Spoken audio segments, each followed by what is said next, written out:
The tray slipped from his trembling hands the moment he saw him. Seo Hyun-woo, neck tattoo, black suit, the kind of silence that walks in before the man does, standing inside a restaurant he had no business being in. And when his eyes dropped to Ji-hoon's swollen belly, 8 months heavy with everything they were never allowed to say, every person in that room stopped breathing. Ji-hoon's world had shrunk to the size of a restaurant apron. Sticky tables. A spine that screamed by the third hour of every shift. Feet so swollen his shoes no longer closed all the way. He moved through each night on precision and discipline. Scent blocker reapplied every 4 hours without fail. The apron strings tied loose enough to disguise what 8 months had made impossible to disguise, the practiced habit of turning his back whenever a black car slowed outside the window. He had traded designer silence for this dim, fluorescent survival. And he had told himself every single night that it was worth it. Seo Hyun-woo had told himself something different. That the Omega was gone by choice. That the bond would fade. That a man who controlled Seoul's most feared criminal network could simply decide to stop feeling the cold burn of an unanswered bond mark. His second-in-command watched him dismantle 3 rival clans in 8 months and said nothing. His father called it focus. Only Hyun-woo knew what it actually was. A man tearing the city apart one room at a time, looking for a scent he could no longer find. He walked into that restaurant for reasons he could not name. And the moment Ji-hoon turned around, the tray hit the floor, and 8 months of engineered silence collapsed between them like it had never existed at all. Before I tell you what happens next, subscribe to Starry-Eyed Lovers, and tell me where you're watching from. The alarm on Ji-hoon's phone never actually woke him.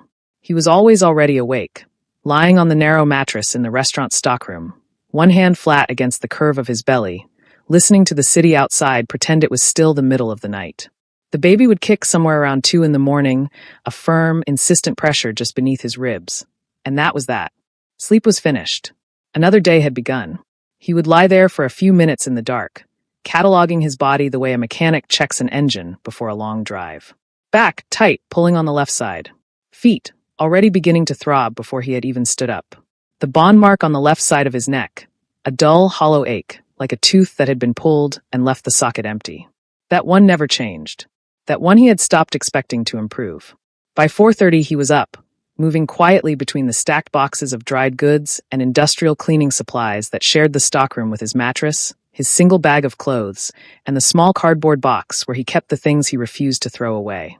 He applied the scent blocker the way other people took vitamins, without thinking about it, without looking at himself in the cracked mirror above the utility sink. 2 pumps on the throat, 1 on each wrist. Wait 30 seconds. Done. The restaurant did not open until 11, but the prep work started at 5, and Ji-hoon had learned early that arriving in the kitchen before the head cook meant a warm bowl of leftover broth and no questions about where he slept. Mr. Beck, who owned the restaurant and had the energy of a man who had long ago run out of opinions about other people's lives, had offered him the stockroom without ceremony 3 months ago. "You are clean, you are quiet, you are not trouble," the old man had said, sliding a spare key across the counter. "Don't make me regret it." Ji-hoon had not made him regret it. He worked the lunch rush and the dinner service back to back, moving between tables with a care that had nothing to do with the job and everything to do with the life inside him. He kept the apron tied above the belly. He kept his collar up. He kept his eyes on the floor when men in expensive suits walked in, because expensive suits in this part of Seoul meant connections, and connections meant the wrong person recognizing a face that was supposed to be gone. By 9 in the evening his feet were past the point of complaint. They had entered a kind of numb acceptance, a truce between his body and the shift that would not end. He wiped down the last table in his section, stacked the chairs, and counted his tips twice in the kitchen doorway. A habit that had nothing to do with distrust and everything to do with the fact that he needed to know precisely what he had. Precision was the only luxury he could still afford. "You should sit," said Mina, one of the other waitstaff, nodding at his feet with the blunt concern of someone who had been saying the same thing for 6 weeks and expected it to work eventually. "I will," Ji-hoon said. "He always said that. You said that yesterday. I mean it more today." She clicked her tongue and disappeared into the back. Ji-hoon folded his tips into his pocket and stood very still for a moment, one hand on the edge of the counter, letting the restaurant settle around him into its end-of-night quiet. The baby shifted. He pressed his palm flat against his side and waited until the movement stilled. "I know," he said quietly to no one, to the only person who was always there. Almost done. He had not spoken to anyone from his previous life in 8 months. Not because he hadn't thought about it. but because the last conversation from that life had been so complete, so carefully final, that there had seemed nothing left to add. It had been a Tuesday. He remembered that specifically, a Tuesday in July, still light outside at 7 in the evening, the kind of summer evening that made Seoul look like it was made of gold. He had been waiting in the lobby of Hyunwoo's private tower, because Min Jae, Hyunwoo's head lieutenant, had called and asked him to come. Said the boss wanted to talk. Said it was important. Min Jae had met him in the lobby instead of sending him up. That had been the first thing. The man had been immaculate as always. Dark suit, no expression, a manila envelope held at his side with the casualness of someone delivering lunch. He had not offered Ji-hoon a seat. He had placed the envelope on the security desk between them and said, with the practiced neutrality of someone reading a weather report, "The boss asked me to handle this personally." He felt it would be easier this way. Ji-hoon had opened the envelope with steady hands. He had always had steady hands. It was one of the things people said about him, that he was calm, that he was gentle, that he never made anything difficult. Inside were severance bond papers. Signed. Hyunwoo's seal at the bottom, precise and unambiguous. Dissolution of secondary bond. Effective immediately. And beneath it, a single printed page. A property transfer, a bank account number, a sum of money that was meant to feel like consideration. He has chosen a more suitable arrangement, Min Jae had said. Someone from an alpha-lined family. The bond with you was informal. This resolves it cleanly. Ji-hoon had stood very still. Outside, through the tower's glass walls, Seoul had continued to look like it was made of gold. He couldn't tell me himself, Ji-hoon had said. Not a question. He felt this was kinder. Ji-hoon had put the papers back in the envelope. He had picked up the envelope. He had walked out of the lobby and into the gold evening, and kept walking until the tower was no longer visible, and his legs were no longer steady, and he sat down on a bench near the river and understood, with the particular clarity that only arrives when something is completely over, that he was alone. He had not known yet about the baby. He had found out 3 weeks later, in a pharmacy bathroom, holding a test with hands that were, for the first and only time, not steady at all. He had not gone back. In the stockroom, much later, the baby kicked again. Ji-hoon lay on his side on the narrow mattress, the city outside finally quiet, one hand curved around the movement beneath his ribs. The bond mark on his neck ached the way it always did, steady, hollow, patient, like something that had learned to wait without understanding what it was waiting for. "It's okay," he said softly in the dark. "We're okay." He said it until he almost believed it. Then he closed his eyes and waited for morning. There was a version of Seo Hyunwoo that Seoul knew and feared. The version that sat at the head of a conference table and made decisions that rearranged the city's power structure before the coffee went cold. The version that walked into a room and changed its temperature. The version that had built the Seo network from his father's aging empire into something modern and surgical and untouchable, and had done it before he turned 32. That version still showed up. It dressed correctly, spoke precisely, and signed everything that needed signing. It had not missed a single meeting in 8 months. Park Dae-young, who had served as Hyunwoo's second-in-command for 6 years and knew the difference between the man and the performance, watched both versions with the quiet attention of someone waiting for a structure to show its crack. The crack was always the bond mark. Hyunwoo never touched it in public. He was too controlled for that. But Dae-young had noticed, sometime in the second month, that the boss had stopped wearing shirts with open collars, had started sitting with his left shoulder slightly angled away from the room. Small adjustments. The kind a man makes when something hurts in a place he refuses to acknowledge. The Lee Ji-hoon trail went cold again. Dae-young had reported one morning in October, sliding a folder across the desk with the careful neutrality he had learned to use for anything involving that name. Last confirmed location was a Jimjilbang in Mapo, paid cash mid-August. Nothing after that. Hyunwoo had not looked up from the document he was reading. Expand the radius. Private contacts only. No official channels. We've expanded 3 times. Then expand again. Dae-young had picked up the folder. Can I ask what we're telling the men? In terms of the reason for the search. Hyunwoo had looked up then. The look was not threatening, it was worse than that. It was exhausted, in the way that only becomes visible for a single unguarded second before the mask returns. Tell them whatever keeps them looking, he said. And that had been the end of the conversation. The months had accumulated like unpaid debts. Hyunwoo dismantled the Kwan operation in November. Efficiently, completely, with a coldness that even his father had noted approvingly. He restructured 2 subsidiary networks in December and attended every required family dinner with the correct expression on his face. In January, he had sat across from a woman named Yoon Soo-yeon, daughter of an allied clan, while their fathers discussed terms, and had been so perfectly, glacially polite that Soo-yeon herself had leaned toward her father afterward and said quietly that she was not interested in marrying a ghost. Dae-young had heard about that secondhand and had not repeated it to Hyun-woo. What he did repeat in February was that Min Jae, the lieutenant who had handled the Ji-hoon severance, who had delivered the papers, who had been the last person to see Ji-hoon before he disappeared, had requested a quiet internal transfer to the Busan operation. Dae-young had flagged it as unusual. Hyun-woo had gone still in a way that was different from his usual stillness, and then said, "Deny the transfer. Bring him to me." What happened in that meeting, Dae-young did not know entirely. He knew that Min Jae had gone and composed and come out the color of old paper. He knew that Hyun-woo had emerged 40 minutes later and said, with absolute quiet, "The severance bond papers were not authorized by me. Find out who else knew." Dae-young had found out.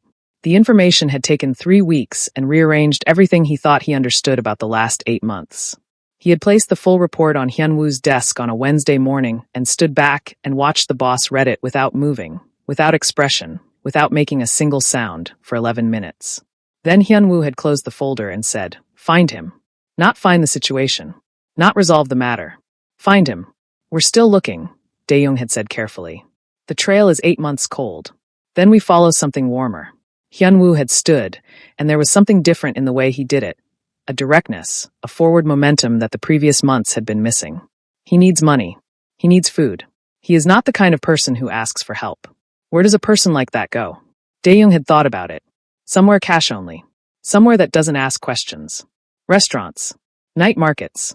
Service work. Hyun-woo had already reached for his jacket. Start with Mapo. Work outward. That had been 2 weeks ago. They had worked outward methodically, Hyun-woo reviewing locations personally in the evenings, after the day's official business was concluded. Not frantic. Not visible. The kind of search that looked, from the outside, like a man taking late dinners alone. On the night it ended, Hyun-woo had not been thinking about Ji-hoon specifically. That was the thing Dae-young would turn over later, trying to understand it. They had been working through a list of small restaurants in the Siademan area. Cash-only, low-profile, the kind of places that employed people without asking for documentation. Hyun-woo had gone into 4 of them already that evening. He had eaten nothing. He had looked at every face and moved on. The 5th was a narrow place with a hand-painted sign and steam drifting out from under the kitchen door. Hyun-woo had paused outside it for a moment in a way that he hadn't paused outside the others. Not thinking. Not deciding. Just stopped, the way a compass needle stops when it finally finds north. "Here," he said. Dae-young had looked at the restaurant. It was unremarkable in every way. "You want to go in?" It wasn't a question, but Hyun-woo answered it anyway. "Yes." He pushed the door open and the warmth of the restaurant came out to meet him. The smell of broth, of dish soap, of a long evening winding down. His guards positioned themselves without being told. The few remaining diners glanced up and then looked away, the way people do when something in their instincts tells them not to make eye contact. Hyun-woo stood in the doorway for exactly 1 second. Then his body stopped. Not paused. Stopped. The way a man stops when something hits him in the chest before he has identified what it is. His eyes moved across the room with the automatic precision of a man trained to assess every space he enters. And then they found the figure at the far table, and the precision dissolved into something else entirely. The apron. The careful way of moving. The collar pulled up despite the warmth of the room. And then the figure turned, just slightly, reaching across the table, and the fluorescent light caught the unmistakable curve of a belly 8 months full of life. The bond mark on Hyun-woo's neck, cold and hollow for 8 months, flared like something coming back from the dead. Behind him, Dae-young went very still. Hyun-woo did not move, did not speak, did not breathe as far as Dae-young could tell. Across the restaurant, the tray hit the floor. The tray hit the floor, and the sound cracked through the restaurant like something had broken in the air itself. Ji-hoon did not move. His hands were empty now, both of them hanging at his sides, and his eyes were locked on the man in the doorway with the particular stillness of an animal that has just understood, fully and finally, that the thing it feared most has found it. The ceramic pieces lay scattered across the linoleum between them. Nobody in the restaurant moved to pick them up. Nobody in the restaurant moved at all. Seo Hyun-woo stood exactly where he had stopped. He was not advancing. He was not speaking. He was simply there, the way a wall is simply there, immovable, absolute, filling the space between Ji-hoon and everything beyond it. The neck tattoo was the same. The black suit was the same. The cold that arrived with him like a second presence was exactly the same. 8 months had not changed a single thing about him except, perhaps, something behind his eyes that Ji-hoon did not want to look at closely enough to name. The bond mark on Ji-hoon's neck burned. It had not done that in 8 months. It had ached hollowly, persistently, the way a wound aches when it has healed wrong. But this was different.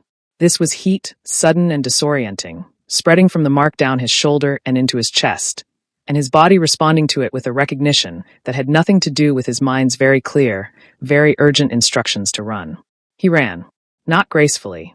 There was nothing graceful left in his body at 8 months, and the stockroom door was through the kitchen, and he knew this restaurant the way he knew his own heartbeat. He turned and moved, one hand instinctively covering the side of his belly, and pushed through the kitchen door before anyone in the dining room had finished processing what was happening. Mr. Beck looked up from the sink. Ji-hoon did not stop.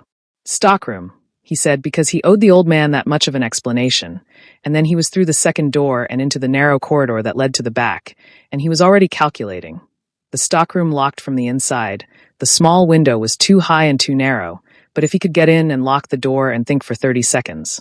The corridor was blocked. Not by a person, by a presence. Seo Hyun-woo had not come through the kitchen. He had moved around the outside of the building with a speed and a knowledge of geometry that Ji-hoon had not anticipated, and he was standing at the far end of the corridor, at the back in trance, not touching the door, not touching anything, just standing there the way he had been standing in the front of the restaurant, as if he had simply decided that this was where he would be, and the world had arranged itself accordingly. Ji-hoon stopped. The corridor was not long. There were perhaps 4 meters between them. "Ji-hoon," Hyun-woo said. Just the name. Nothing attached to it. No demand, no question, no instruction. Just the name in Hyun-woo's voice, which was lower than Ji-hoon remembered and more careful, and which did something to the burn in the bond mark that Ji-hoon absolutely refused to acknowledge. "Move," Ji-hoon said. "No. I'm asking you to move." "I know." Hyun-woo did not move. Ji-hoon's back was against the wall now. He had not realized he had stepped backward until the shelving pressed into his shoulders. His heart was going too fast. The baby, perhaps sensing the spike of adrenaline, shifted heavily against his ribs, and he pressed his palm flat against his side by reflex, and watched Hyun-woo's eyes track that movement and stay there. Something crossed the alpha's face. It was not the expression of a man asserting power. It was not the expression of a man who had found something he intended to take back by force. It was rawer than that and quieter than that, and Ji-hoon had spent 8 months teaching himself not to want things from this man, and the expression was making that very difficult. "How long?" Hyun-woo said. Still not a complete question, as if he was working toward it in stages. "That is not your concern. Ji-hoon, you don't get to say my name like that." Ji-hoon's voice came out steadier than he had any right to expect. "You lost the right to say my name like that when you sent Min-jae to the lobby with an envelope." Something shifted in Hyun-woo's face. Tightened. "What did Min-jae tell you?" "Exactly what you told him to tell me." "I need you to tell me what he said." "I don't need to tell you anything." Ji-hoon straightened against the shelving, both hands now curved around his belly, which was the most honest thing he had done since the tray hit the floor. Stopping pretending, for 30 seconds, that there was something here to hide. "You made your decision. I respected it.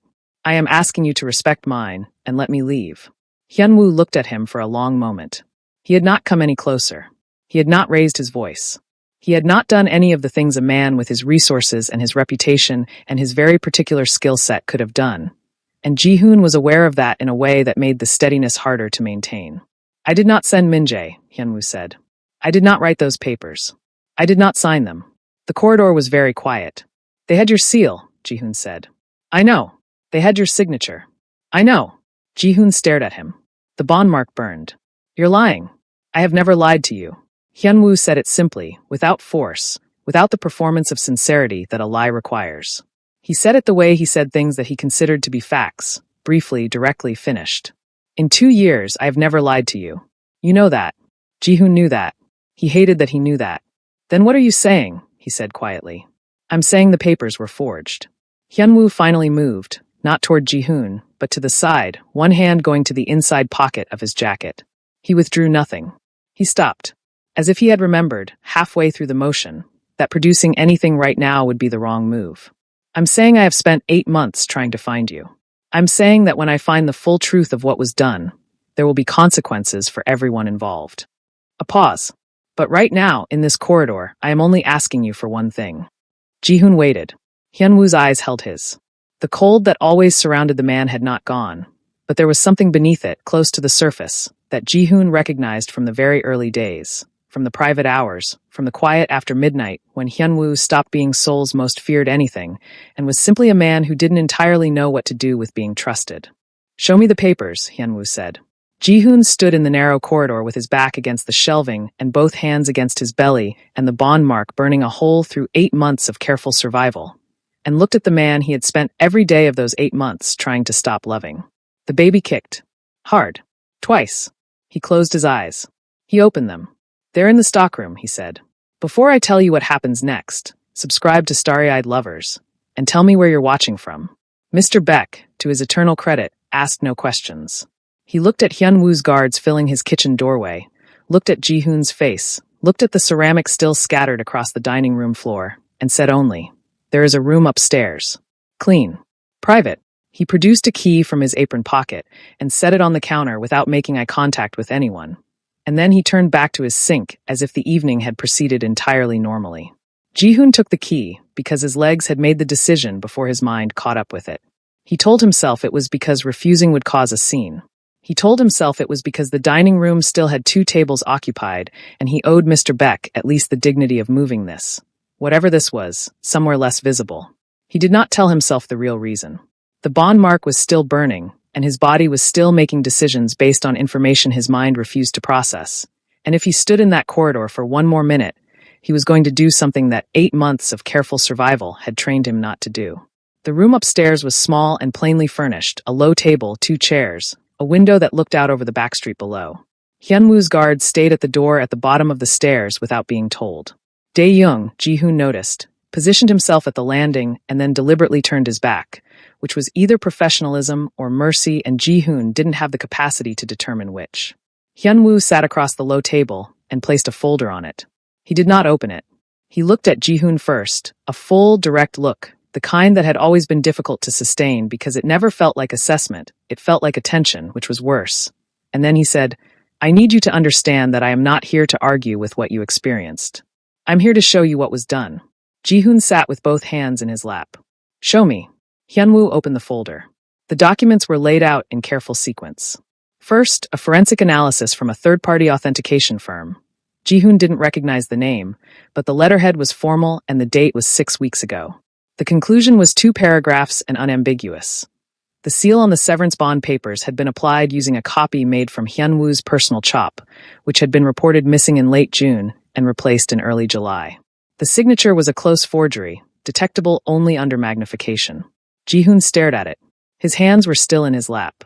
"The engagement," he said. Hyun-woo placed a second document beside the first. "Internal communications, printed and authenticated, dates running from May through July." Ji-hoon scanned them slowly. There was no engagement. There had never been an engagement. There were references to one, in messages between Min-jae and 2 other names Ji-hoon didn't recognize, framed as a plan. Something to be constructed and presented. A narrative designed to make Ji-hoon leave without a fight. The phrase used in one message was practical solution. Another message called Ji-hoon a complication. A complication. 8 months on a stockroom mattress. Scent blockers at 4 in the morning. Tips counted twice in a kitchen doorway. A complication. Ji-hoon picked up the second document. His hands were shaking.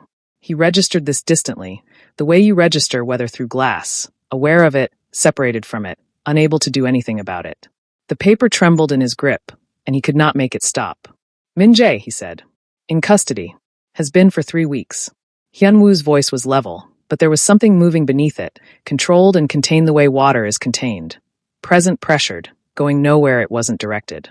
The 2 men he worked with have been located. The full network of it is still being mapped. 3 weeks.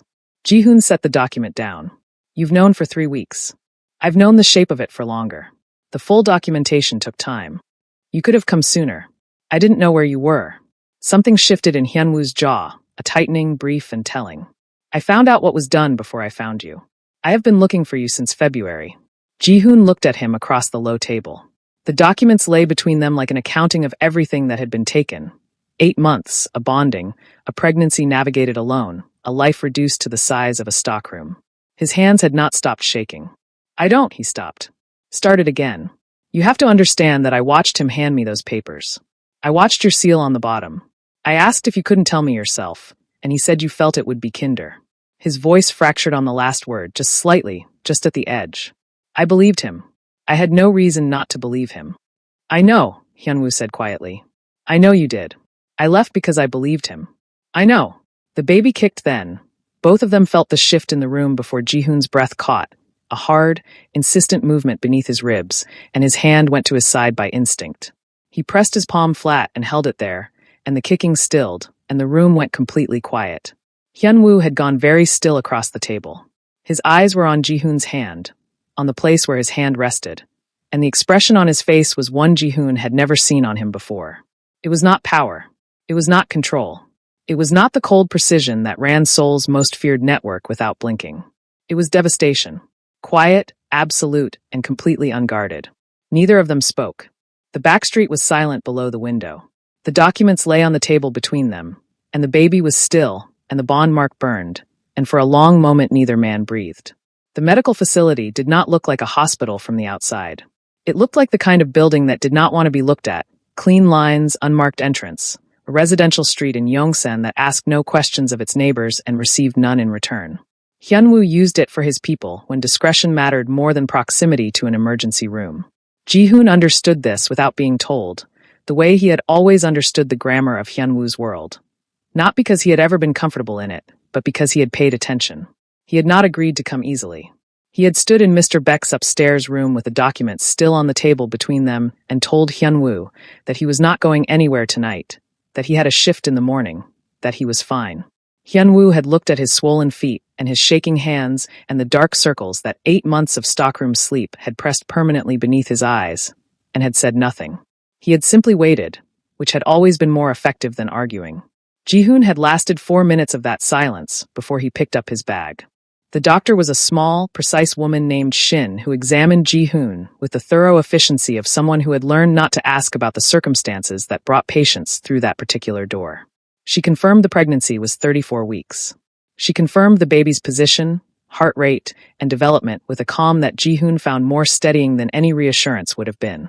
She said his blood pressure was higher than she wanted it and that he needed horizontal rest and actual food, and that the stress markers in his blood work were something they would discuss at the follow-up. Ji-hoon lay in the examination room afterwards staring at the ceiling and listening to the sound of Hyunwoo in the corridor. Not words, just the low register of instructions being given, and felt the particular exhaustion of a person who has been holding everything together alone for so long that being allowed to stop feels indistinguishable from falling. He was moved to a private room. It was clean and warm, and the bed was wider than his stockroom mattress by a distance that felt almost offensive. He slept for 11 hours without meaning to. He woke to voices. Not loud, controlled, the way voices are controlled when the people using them are performing composure for an audience. A woman's voice, primarily, accented with the particular precision of someone educated to speak beautifully. Ji-hoon lay still and listened to the shape of it through the closed door, and then he heard Hyunwoo's voice answer. And then he heard a name, Yoon Soo-yeon, and understood. He had heard that name once, in passing, in the documents Hyunwoo had laid out. An allied clan. A proposed arrangement. Nothing confirmed, Hyunwoo had said. Ji-hoon had believed him then. He was less certain now, listening to a voice on the other side of a hospital door that sounded very certain of its own position. The door opened. Hyunwoo entered first, which told Ji-hoon something, and the woman came in behind him, which told him more. She was exactly what Min-jae's message had implied Ji-hoon wasn't. Composed, polished, the kind of beauty that had been curated over generations of careful alliance-making. She wore a coat that cost more than 3 months of Ji-hoon's restaurant wages, and she looked at the hospital bed, and at Ji-hoon in it with an expression that managed to be simultaneously sympathetic and dismissive, which was an impressive range of condescension to fit into a single look. I apologize for the intrusion, she said, in a tone that did not apologize for anything. I simply felt it was important to address the situation directly. I understand there has been some confusion about Hyunwoo's commitments. Ji-hoon looked at her. Then he looked at Hyunwoo, who was standing very still beside the door with an expression Ji-hoon recognized as the one he wore when he was deciding the most efficient way to end something. There is no confusion, Hyunwoo said. Our families have been in discussion for 6 months, Soo-yeon said pleasantly. That is not nothing. It is, in fact, nothing. Hyunwoo's voice had not changed in temperature or volume. It was simply final, the way a door being closed is final, No drama, no performance, just the sound of a thing becoming settled. The discussions were conducted without my authorization and do not reflect any commitment on my part. Suyun's composure held, but something around her eyes tightened. She turned back to Ji-hoon with the air of a woman, selecting a different approach. You seem like someone who understands how this world works, she said. Whatever he's told you tonight, whatever has been promised, I think you know the difference between what is convenient and what is permanent. Ji-hoon was quiet for a moment. The baby shifted against his ribs. He's right, Ji-hoon said. Hyun-woo turned to look at him. About the discussions meaning nothing, Ji-hoon continued. He kept his voice even. But she's also right that I understand how this world works. He met Suyun's eyes, which is why I'm telling him to let you have whatever was being arranged. It would be easier. For the empire. For the family structure. For everything the alliance is supposed to protect. He looked at Hyun-woo then, and it cost him more than he allowed to show. I'm not asking you to choose me. I'm telling you that you don't have to. The room was very quiet. Suyun looked between them with the careful attention of someone recalculating. Hyun-woo looked at Ji-hoon for a long moment. That full, direct attention that had always felt less like being assessed and more like being seen entirely, down to the parts that were least presentable. Then he turned to Dae-young, who had appeared at the doorway at some point during the exchange. Escort Ms. Yoon out, he said, and pull the Yoon clan contract from the conference room. All copies. Dae-young nodded once. Hyun-woo, Suyun began. The contract, Hyun-woo said, still looking at Ji-hoon, can be shredded. Suyun left the way she had arrived, composed, precise, betraying nothing, and the door closed behind her and Dae-young, and the room contracted to just the two of them, and the sound of the monitoring equipment, and the city outside the window doing what cities do, indifferently, in the middle of the night. Ji-hoon stared at the ceiling. His throat felt tight in a way he refused to indulge. You didn't have to do that, he said. I know. Hyun-woo crossed to the chair beside the bed and sat down. Not looming. Not demanding. Just present. The way he had been present in the corridor, as if he had decided this was where he would be, and had no intention of being anywhere else. You said I don't have to choose you. A pause. I'm telling you the choice is already made. Ji-hoon closed his eyes. The bond mark was warm. The baby was still. Outside, Seoul continued its indifferent hum. You should sleep, Hyun-woo said quietly. Ji-hoon did not answer. But he did not argue either, and after a while, in the clean, warm room that was nothing like a stockroom, with the chair beside the bed occupied for the first time in 8 months, his breathing slowly evened out. And Hyun-woo stayed exactly where he was, in the chair, through the rest of the night, because he had said the choice was already made, and he intended for Ji-hoon to wake up and find the evidence of it. 3 days into the medical facility, the nights developed their own rhythm. The day staff came and went. Dr. Shin reviewed Ji-hoon's blood work with the same quiet efficiency and made small approving sounds about his blood pressure trending downward. Dae-young appeared periodically in the doorway with updates delivered in the clipped shorthand of a man who had learned to communicate entire situations in 6 words or fewer. A rotating presence of guards occupied the corridor in shifts, professional and invisible in the way that only people trained to be invisible can manage. And Hyun-woo came in the evenings, after whatever the day had required of him, and sat in the chair beside the bed, and they talked about small things. The doctor's instructions, the baby's movements, the logistical realities of the next few weeks, and did not talk about the large things, which sat between them like furniture in a room neither of them was ready to rearrange. On the 3rd night, Hyun-woo arrived later than usual. Ji-hoon heard the shift change in the corridor, heard the particular quality of silence that meant the guards had been given distance, and then the door opened and Hyun-woo came in still wearing his jacket, which meant he had come directly from something. He sat down in the chair, and for a while neither of them spoke. The room was very quiet. The monitoring equipment made its small, steady sounds. Outside the window the city had gone to its midnight register. Not silent, never silent, but lower, more honest somehow, the way Seoul sounded when it stopped performing for the day. Ji-hoon had been carrying the question for 8 months.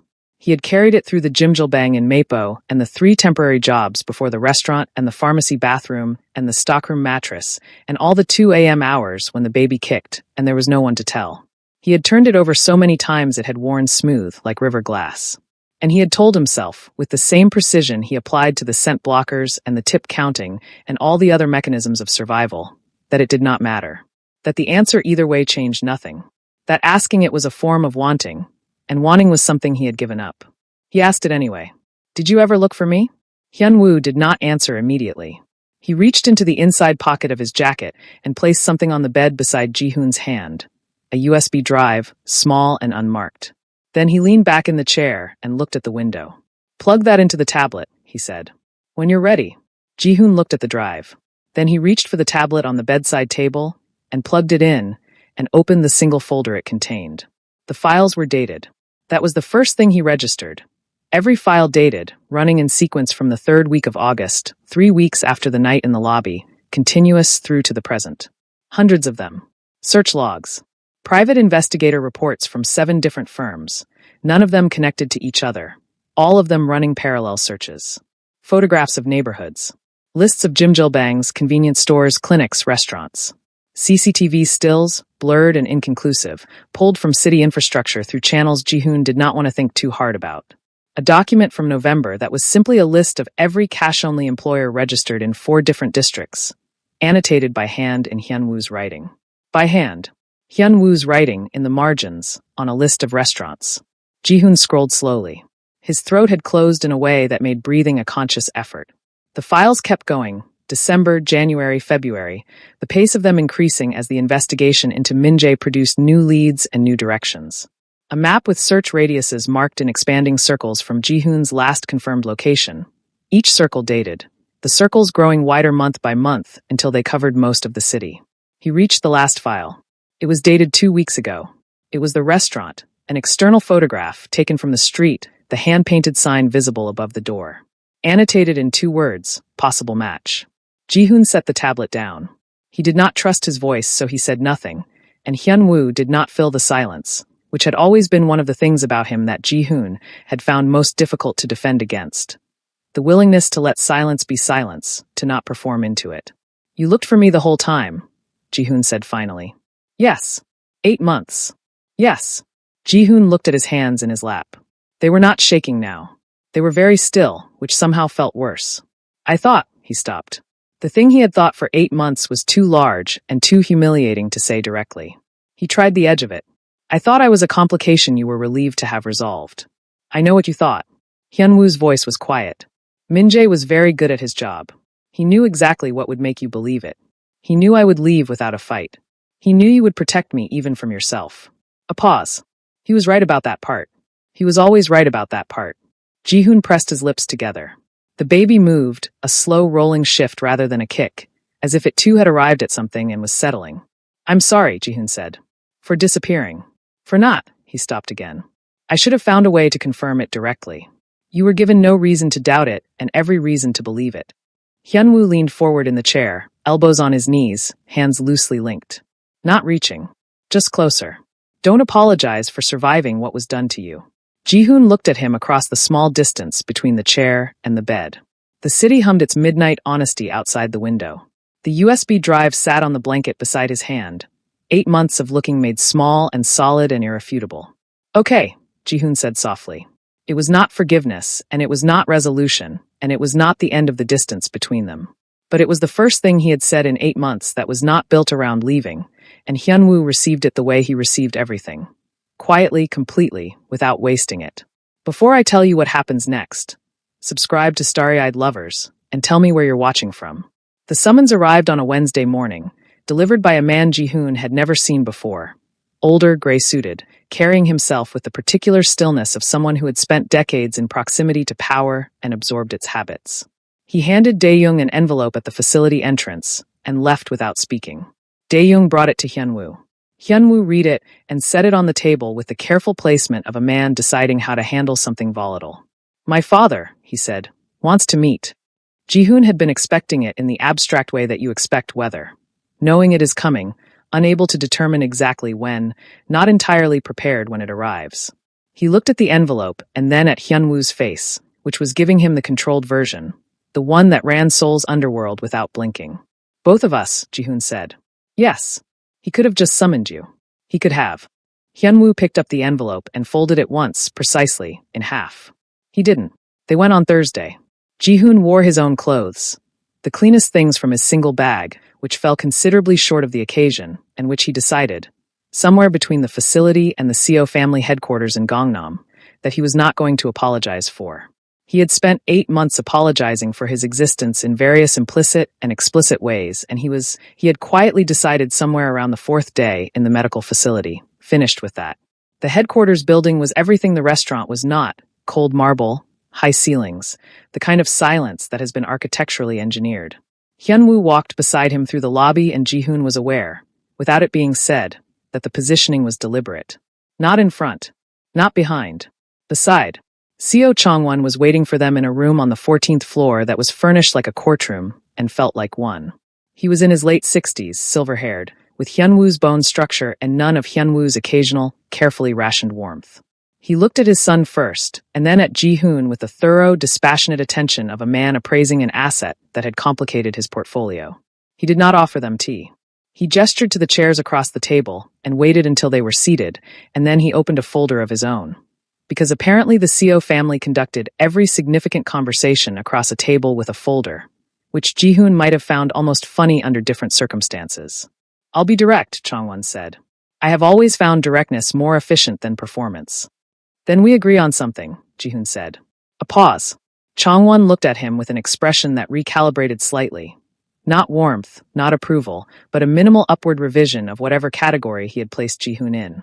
"The situation as it stands," Changwon continued, "is untenable. My son's bond with an unregistered Omega, a pregnancy undisclosed for 8 months, the internal security failure that precipitated it. These are not private matters. They have structural implications for every alliance this family holds." He folded his hands on the table. "I am not here to assign blame. I am here to propose a resolution that protects everyone involved." He slid a document across the table toward Ji-hoon. Ji-hoon looked at it without touching it. It was longer than the forged severance papers had been, and considerably more detailed. A property in Jeju, oceanfront, the summary indicated. A monthly settlement figure that was larger than anything Ji-hoon had earned in the previous 2 years combined. Full medical coverage. Educational provisions for the child. In exchange, relocation within 60 days of the birth. No further contact with Hyunwoo or the Seo family structure. The child to be registered under Seo family records and raised within the network, with visitation terms to be determined at a later date by family council. Ji-hoon read it to the end. Then he placed both hands flat on the table and looked at Seo Changwon. "No," he said. Changwon studied him. "You haven't considered the full." "I've read it completely," Ji-hoon said. "The answer is no. The settlement is generous. The property alone. I understand what's being offered." Ji-hoon kept his voice level. 8 months of stockroom mornings had given him a particular relationship with composure. Not the performed composure of the powerful, but the functional composure of someone who has learned that falling apart is a luxury that costs too much. "And I understand what's being asked for in return. You want me to give my child to a family structure and disappear from their life so that the heir arrives with a clean origin story. You're offering me comfort in exchange for erasure." He paused. "I've already been erased once by this family. I'm not doing it again." The room was very quiet. Changwon leaned back slightly. Something moved in his expression. Not anger, not exactly. A reassessment.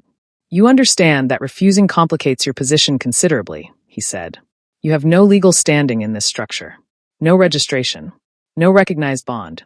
Whatever my son has said to you in private, the family council." "The bond mark is real," Ji-hoon said. "It's been real for 2 years. Forged papers don't unsever a bond, which I think you know, or you wouldn't need a settlement agreement. You'd just wait for it to dissolve." He kept his eyes on Changwon's face. "It hasn't dissolved. In 8 months, it hasn't dissolved." Beside him, Hyunwoo had not spoken. Ji-hoon had asked him, in the car on the way, to let him handle the first part of this, and Hyunwoo had agreed in the way he agreed to things that cost him. Completely, without conditions, and with the stillness of someone holding something carefully. Changwon looked at his son now. "You intend to allow this?" "I intend to support it," Hyunwoo said. "The council will not accept an unregistered bond as legitimate grounds." "Then I'll register it," Hyunwoo said. "Formally. Before the council, before the allied clans, before whoever else requires a witness. This week if necessary. You would destabilize 3 active alliances. I would clarify them." Hyunwoo's voice had not risen. It never rose. It simply became more precise, which was its own kind of pressure. "Every alliance we hold is built on the premise that my commitments are reliable. Abandoning a legitimate bond and a registered heir to satisfy a political arrangement would demonstrate exactly the opposite." He looked at his father without flinching. "I am not asking for approval. I am telling you what is going to happen so that you have time to prepare for it. Changwon was silent for a long moment. He looked at the document still lying on the table in front of Ji-hoon, unsigned. He looked at his son. He looked at Ji-hoon with the long, measuring attention of a man who has run a criminal empire for 30 years and knows the difference between a person who can be moved and a person who cannot. Ji-hoon looked back at him steadily, both hands flat on the table. 36 weeks pregnant and dressed in the cleanest things from a single bag, and did not look away. Changwon closed his folder. He did not speak again immediately. When he did, it was not to Ji-hoon, and it was not about the settlement. The registration, he said to Hyun-woo, will need to be handled correctly. The timing matters. Hyun-woo said, I know. I will need 3 days to manage the Yoon and Park clan responses before any public announcement. 3 days, Hyun-woo said. Agreed. Ji-hoon looked at the older man across the table and understood that this was not acceptance. Not yet, perhaps not for a long time. It was a patriarch calculating the most structurally sound way to absorb a reality he could not eliminate. It was not warmth, but it was, in the cold grammar of this world, something. He picked up the settlement document from the table and folded it once, the same way Hyun-woo had folded the summons, and placed it back in front of Changwon without a word. On the way out, in the elevator, Hyun-woo looked at him. You told me to let you handle the first part, he said. You did, Ji-hoon said. Are you all right? Ji-hoon considered the question honestly. His back ached. The baby was pressing against his ribs with the determined persistence of someone who had run out of room. His hands, he noticed, were completely steady. Yes, he said, and meant it. The gathering was called for a Friday evening, which Dae-young noted was unusual. Clan meetings were traditionally held on neutral weekday afternoons, a convention that communicated routine and discouraged drama. A Friday evening communicated something different. It communicated that what was about to happen was not routine, and that the host was not concerned about whether it produced drama or not. Hyun-woo had spent the 3 days following the meeting with his father in a state of contained, methodical preparation that Ji-hoon recognized from the early months of their bond. The particular quality of focus that meant the boss had made a decision and was now simply executing it, and that the distance between the decision and its completion was merely logistical. Dae-young moved through the facility with the efficiency of a man who understood the assignment completely. Clan representatives were contacted. Attendance was communicated rather than requested, which was its own kind of message. On Thursday evening, Hyun-woo came to the room and sat in the chair and said, You don't have to stand beside me. You can be present without being visible. Ji-hoon had thought about this. He had thought about it for most of the previous 2 days, in the honest hours between 3 and 5 in the morning when the baby was restless and the room was quiet and there was nothing to do but think clearly. What would you do, Ji-hoon said, if I told you to go in there alone and make the announcement and leave me out of it entirely? Hyun-woo looked at him. I would do it. I know. Ji-hoon shifted against the pillows and pressed his palm briefly against the side of his belly. A gesture that had become reflexive in the past weeks, a constant small conversation. That's why I'm not telling you that. He looked at Hyun-woo steadily. I'll stand beside you. The bond mark, Hyun-woo said carefully. Ji-hoon had kept the collar up since the night in the restaurant corridor. Reflex and 8 months of survival habit. I know, he said. I won't ask you to. I know, Ji-hoon said again. I'll decide in the morning. He decided in the morning. He dressed in the clothes Hyun-woo had arranged, simple, dark, well-fitted. Chosen by someone who had understood without being told that Ji-hoon would not want to look like he was trying to compete in a room full of people who had spent their lives competing. He stood in front of the mirror and looked at the collar of the shirt, and then he folded it down and looked at the bond mark on the left side of his neck, faded from the months of suppression drugs but present, unmistakable to anyone who knew what they were looking at. He left the collar down. The CO headquarters conference room on the 14th floor had been rearranged for the gathering. The standard working table replaced by a configuration that placed Hyun-woo at a clear head position with the assembled clan representatives arranged in a loose arc before him. Ji-hoon counted 11 representatives as they entered, some of whom he recognized by reputation, none of whom he had met. They were uniformly well-dressed, uniformly composed, and uniformly doing the thing that powerful people do when something surprises them, absorbing it without showing that they are absorbing it. Ji-hoon walked in beside Hyun-woo. He did not walk behind him. He did not walk ahead. He walked beside him, at the same pace, and felt the shift in the room's attention the way you feel a change in air pressure. Not dramatic, not loud, simply present and undeniable. Co Changwon was seated at the far right of the arc. He did not look at Ji-hoon when they entered. He looked at his son. Hyun-woo did not sit.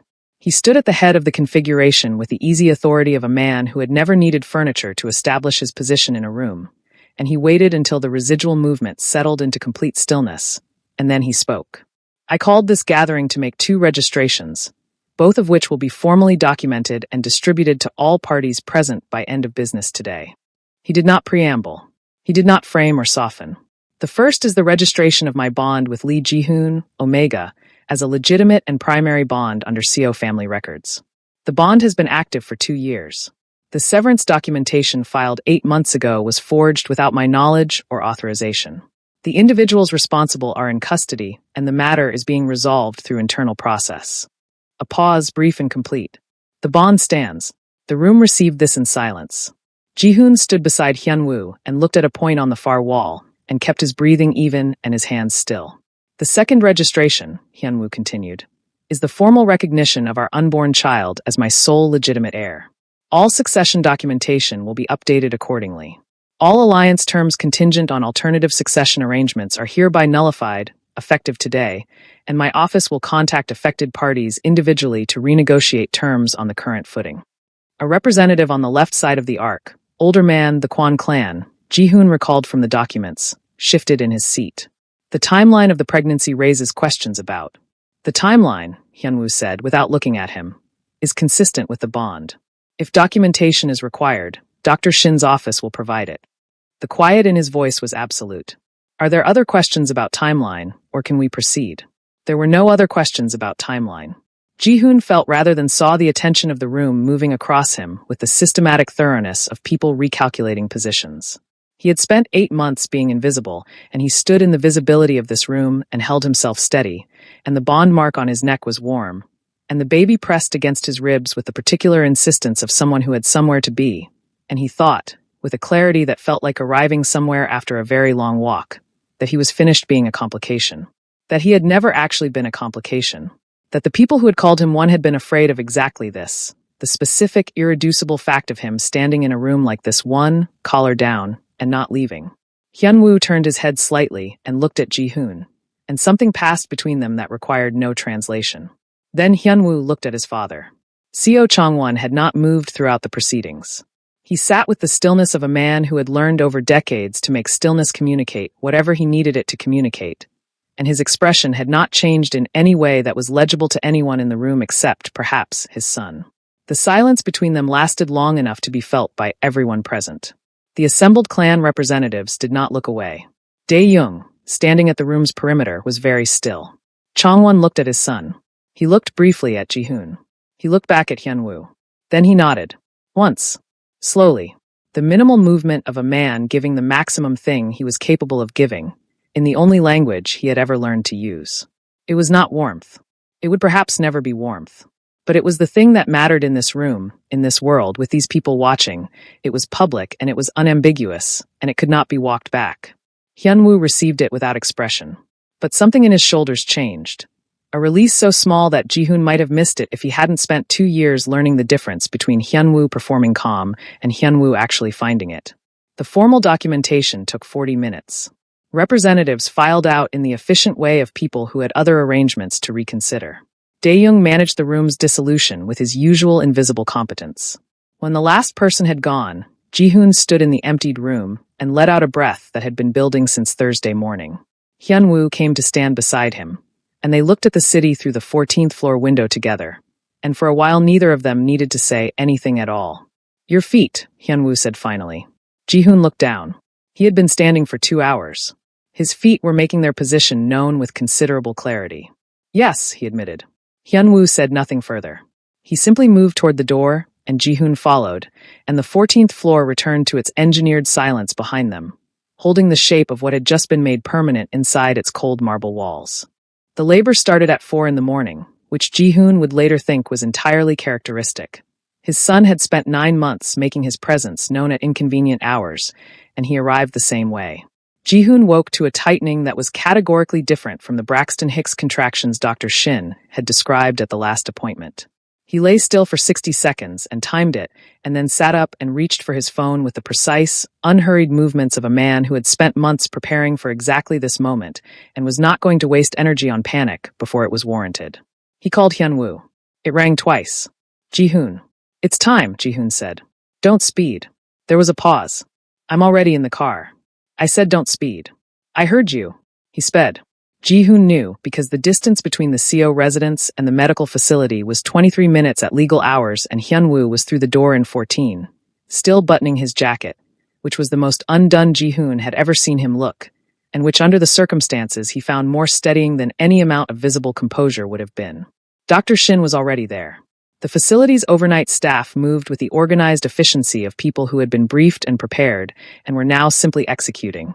And Ji-hoon was moved and monitored and positioned with a thoroughness that left very little room for fear to find a foothold. He focused on the room, the equipment, Dr. Shin's voice giving him information in the clear, direct way he had come to rely on. The contractions arriving and receding like weather, each one something to be moved through rather than resisted. Hyun-woo sat beside him and did not speak unless spoken to, which was the right thing, and held Ji-hoon's hand with a grip that was carefully calibrated, present and firm without being desperate, which was also the right thing, and Ji-hoon thought somewhere in the third hour, through the specific focused haze of active labor, that this was who Hyun-woo was when the performance was completely gone. Just a man in a chair holding on, because it was the only useful thing available to him, and he had decided to do it completely. The 7th hour was the hardest. Ji-hoon stopped being able to think in sentences and existed instead in the immediate, consuming physicality of a body doing something enormous. He heard Dr. Shin's voice as a series of instructions, and he followed them because following instructions was the architecture his survival had been built on for 8 months, and the habit held even here, even now. Hyun-woo said his name once, quietly, during the worst of it. Not a question. Not an instruction. Just his name in that careful voice which meant, I am here. I am not leaving. You are not doing this alone. Ji-hoon held on. At 11:17 in the morning, CO Jian arrived.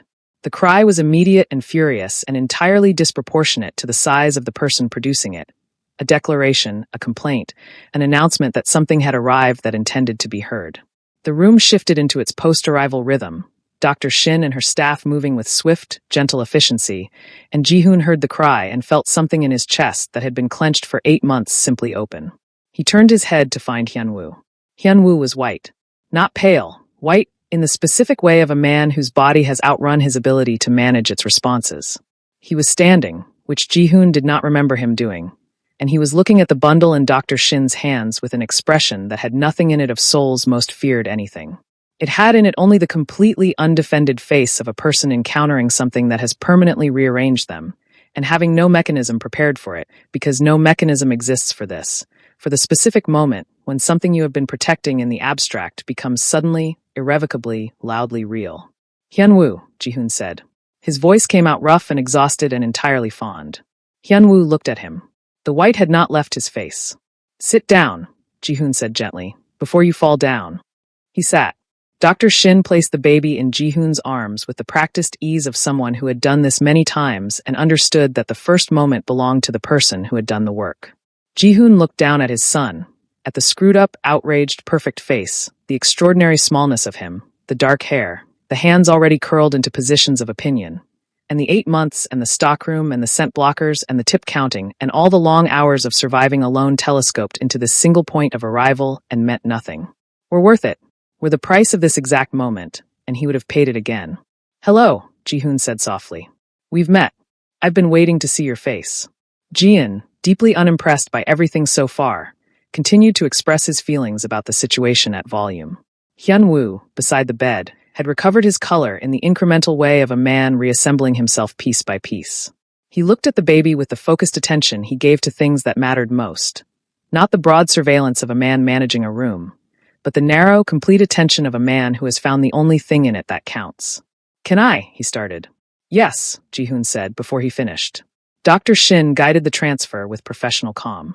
Hyun-woo received his son with both hands and the exaggerated care of someone handling something that has no equivalent and must not be dropped, and Jian, perhaps sensing a change in atmosphere, reduced his volume from furious declaration to a lower, more investigative register.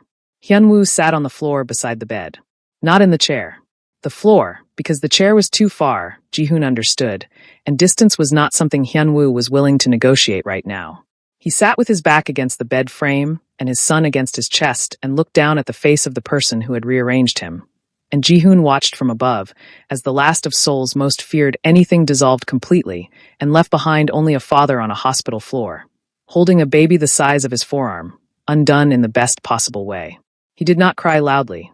It was quieter than that, a single exhale that shook slightly, and a stillness afterward that was entirely different from all his other stillnesses.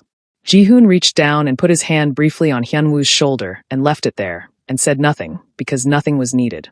3 months later, Ji-hoon stood in the doorway of the room that had been made into a nursery in the CO residence and watched Hyunwoo walk the length of it with Jian against his chest. The baby was asleep, had been asleep for 20 minutes, and Hyunwoo was still walking, slowly, one hand spread across the small back, because Jian had fallen asleep while being walked and Hyunwoo had apparently decided that stopping was a risk he was unwilling to take. The empire had been renegotiated. 3 alliances restructured, 2 strengthened by the clarity of the declaration, 1 dissolved and replaced within a month by a better arrangement that Changwon had, with characteristic efficiency, identified and pursued once he had accepted the new footing. Dae-young ran the day-to-day with the competence of a man who had been functionally running it for 8 months anyway. Hyunwoo was present and decisive, and no longer dismantling things in the middle of the night. The bond mark was warm. Had been warm continuously, since the night the tray hit the floor. Ji-hoon leaned against the doorframe and watched his son sleep in his father's arms. The small face slack and trusting, the large hands impossibly gentle, and felt the last of the 8 months leave his body on a single quiet breath. He had spent so long surviving that he had forgotten this was also possible. This ordinary, extraordinary thing. A warm room, a sleeping child, a man who had torn the city apart looking for him, walking slow circles in a nursery at 11 in the evening because the baby was finally asleep, and he didn't want to stop. Hyunwoo looked up and found him in the doorway. Ji-hoon smiled. Small, real, the kind that had nothing to perform and nowhere to hide. Hyunwoo held his gaze for a moment with the full, direct attention that had always felt like being seen entirely. And then he looked back down at their son, and his mouth curved and Ji-hoon exhaled, and outside Seoul did what it always did, indifferently, beautifully, in the dark.